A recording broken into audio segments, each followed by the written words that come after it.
আসসালামু আলাইকুম সুধী দর্শক, আজ ফুলকপি সিম দিয়ে পুঁটি মাছের ঝোল কারি করব। খেতে অসম্ভব ভালো হয়। পুঁটি মাছ দো পেঁয়াজা করলেও ভালো হয়, অন্য কোনো সবজি দিয়ে রান্না করলেও মজা হয়, আবার পুঁটি মাছ একদম মচমচে করে ফ্রাই করলেও সেটা আরও মজা হয়। তা আজ আমি ফুলকপি আর নতুন সিম দিয়েই এই ঝোলটা করব। তা আমি কিভাবে পুঁটি মাছের ঝোলটা করি সেটাই আপনাদের সাথে আজকে শেয়ার করব। চলুন কথা না বাড়িয়ে আমরা মূল রান্নায় চলে যাই।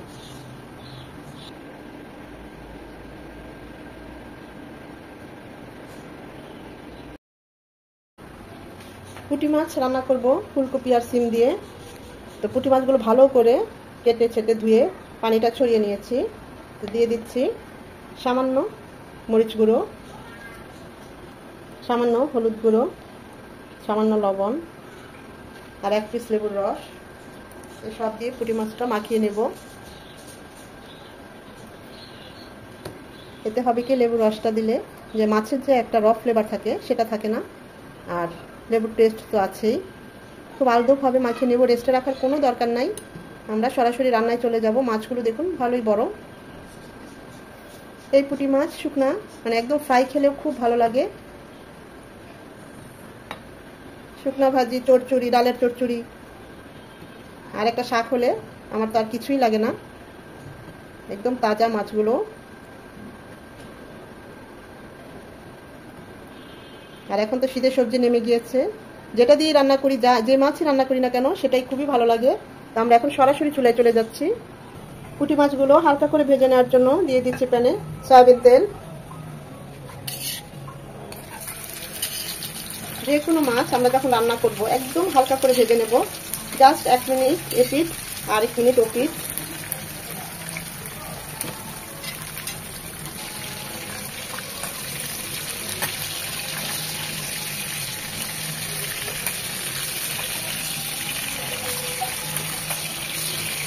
এই পাশটাও 1 মিনিট ভেজে নেব।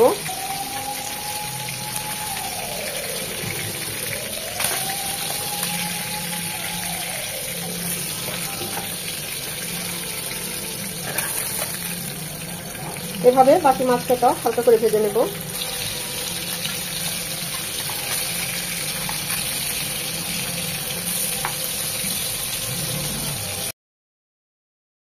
আমি ওই তেলেই ফুলকপিটা একটু ভেজে নেব।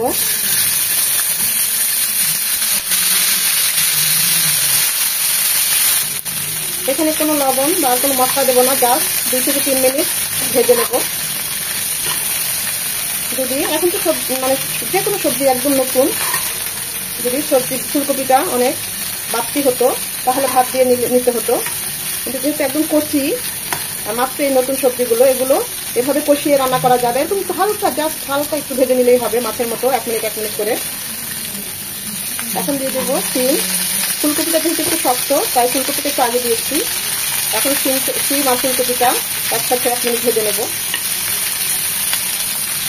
ফুলকপির মধ্যে কিছু কচি ডাটা ছিল, সেটাও একটু নিয়ে নিয়েছি। আমি অবশ্য খাই, আপনারা যারা খান না তারা নেবেন না। একদম কচি, দেখবেন ফুলকপির সাথে একদম কচি কিছু পাতা থাকে। আমাদের সিম ফুলকপি ভাজা হয়ে গিয়েছে, এখন এটা আমরা নামিয়ে নেব। পুঁটি মাছটা রান্না করার জন্য প্যানে দিয়ে দিচ্ছি 3 চামচ সয়াবিন তেল, একটা পেঁয়াজ কুচি। পেঁয়াজটা নরম হয়ে এসেছে, এখন দিয়ে দিচ্ছি 1 চামচ আদা রসুনের পেস্ট, 1/2 চামচ আদা, 1/2 চামচ রসুন। আদাটাকে 1 মিনিট ভেজে নেব যেন আদার ভাজালো গন্ধটা চলে যায়। আদাটাকে 1 মিনিট ভেজে নেওয়ার পর এখানে 1/2 চামচ মরিচ গুঁড়ো, 1/2 চামচ ভাজা জিরে গুঁড়ো আর 1 চামচ একটু কম হলুদ গুঁড়ো তো গরম পানি দিয়ে গুলিয়ে দেবো। এতে মশলাগুলো পুড়েও যাবে না, কষানোটাও খুব ভালো হবে। আর গুঁড়ো মশলা যদি একটু পানি দিয়ে গুলিয়ে দেওয়া হয়, বাটা মশলার ফ্লেভার এবং টেস্ট আসে। এখন মশলাগুলো খুব ভালোভাবে কষিয়ে নেব। মশলাটা খুব ভালোভাবে কষিয়ে নিতে হবে। মশলা যতটা ভালো কষানো হবে রান্নার টেস্ট তত ভালো আসবে। ভালোভাবে মশলাটা কষিয়ে নিয়ে আমরা যেই সবজিটা ভেজে নিয়েছি হালকা করে সেটা দিয়ে দিচ্ছি। মশলার সাথে ভালোভাবে নেড়ে চেড়ে মিশিয়ে নেব।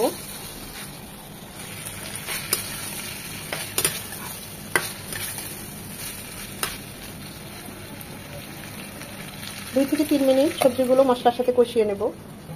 আমি অবশ্য কষানোর সময় আরো একবার নেড়ে দিয়েছি, তা না হলে সবজিগুলো নিচে লেগে যাবে।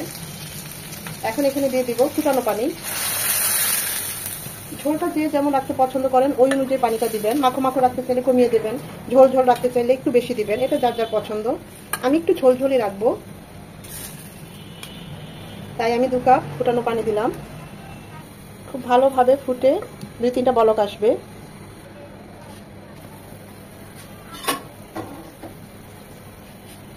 দুই থেকে 3টা বলক চলে এসেছে, কফিটা একদম 60% কুক হয়ে গিয়েছে। আমরা যখন মাছটা দিব তখন তার কফি সিম নাড়তে পারবো না, তাই এই পর্যায়ে একদম কফি আর সিমটাকে হাফ ডান করে নিতে হবে। ভেজে রাখা মাছগুলো এখন দিয়ে দিব।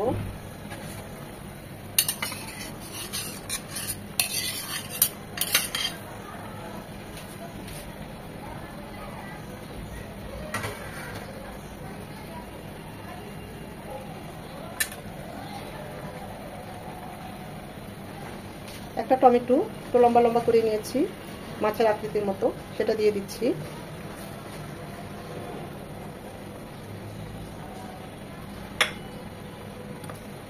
পাঁচ ছয়টা কাঁচামরিচ মাঝখানে কেটে দিয়েছি ঝালটা বের হওয়ার জন্য।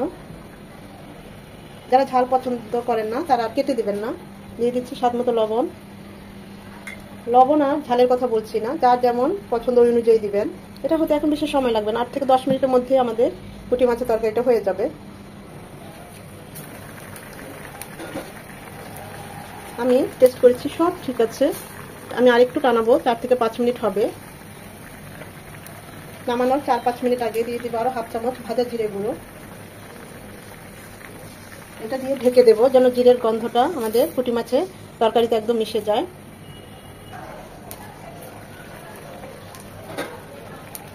আমি তো এই মাখো মাখো ঝোলটাই রাখবো, আপনারা চাইলে আরেকটু ঝোলটা কমিয়ে নিতে পারেন।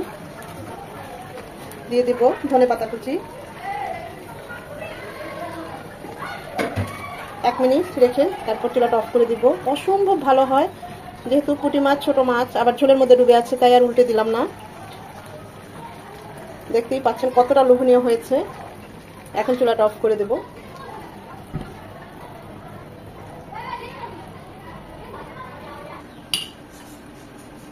এই ঝোলটা এরকম পাতলাই হবে।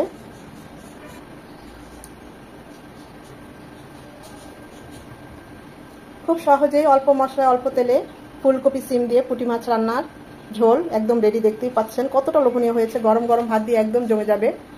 অসম্ভব ভালো হয়, যারা এইভাবে করে খেয়েছেন তারা তো জানেনই, আর যারা নতুন তাদের কাছে আমার রিকোয়েস্ট থাকবে একবার হলেও এভাবে পুঁটি মাছ রান্না করবেন। পুঁটি মাছটা এমনি খুবই সুস্বাদু মাছ, তার মধ্যে যদি এভাবে নতুন সবজি দিয়ে হয় ঝোল ঝোল অসম্ভব ভালো হয়। আশা করি ভিডিওটা আপনাদের ভালো লেগেছে, আর যদি ভালো লেগে থাকে লাইক কমেন্ট শেয়ার করে দিবেন। এতক্ষণ যারা সময় নিয়ে ভিডিওটা দেখেছেন তাদের সবাইকে অসংখ্য ধন্যবাদ।